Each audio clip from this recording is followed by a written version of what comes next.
Hello guys, ituturo ko naman sa inyo kung paano maghanap ng trabaho sa isang site na ito. 'Di ba last time tinuro ko sa inyo yung Worknet, kung paano maghanap ng trabaho doon. Basic lang po yung tinuro ko doon, hindi ko na ituturo lahat.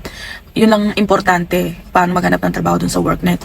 So today naman, ituturo ko po yung paano kayo maghanap ng work, lalo na yung mga walang visa na nahihirapan maghanap ng trabaho. And then, i-search nyo lang po sa neighbor, i-type nyo lang po yung Budong San Kyutcharo.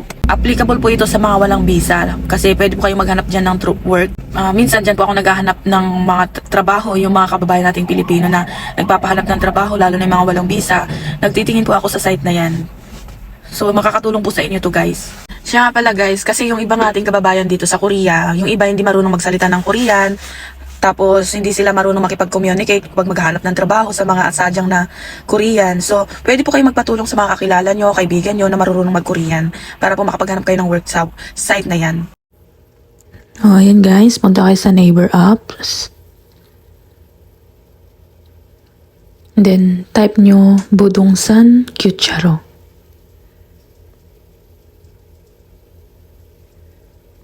Ilagay nyo rin pala kung saan kayo, yung location nyo.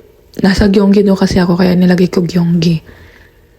Then, click nyo yung www.ujbkcr.co.kr. Click nyo po yan. So, ayan, nag-appear na siya, yung newspaper ng Korea. Online na po siya. So, kung maghanap kayo ng work, click nyo po yung Guin Gujik.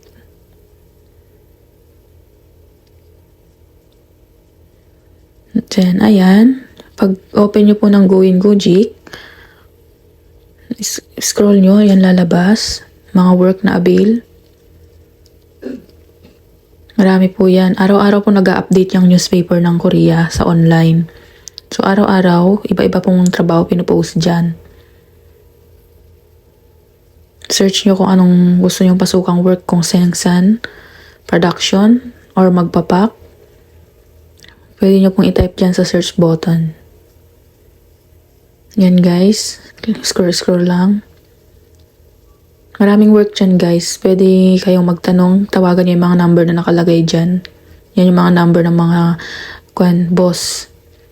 Tsaka dyan guys, sa newspaper, pwede rin kayong maghanap ng mga bahay dyan. Mga paupahang bahay, gaya ng mga 1 room, ganun. 2 room. Ayan, tinype ko yung 1 room. So, wala siyang available na 1 room today. So, i-check nyo lang ulit siya bukas. Baka merong avail. Everyday po nag-update yan, guys. Sa mga naghahanap ng bahay, na gusto ng murang bahay, diyan kayo mag-search. Marami pong pinupost dyan sa mismong newspaper na mga murang bahay na paupahan. So, ayan, may lumabas. 2 room, Danduk Chutek. Yan. Tapos, pwede rin kayo dyan bumili ng second hand na sasakyan. Maghanap po kayo. Click nyo lang yung Jadongcha, Sengwal Yongpom, yung mga gamit sa bahay, sa pang araw-araw. So, yan guys yung laman ng newspaper ng Korea. Makikita nyo lahat dyan. Hindi na ninyo kailangan pumunta sa street para maghanap ng newspaper kasi online na rin po siya. So, ayan.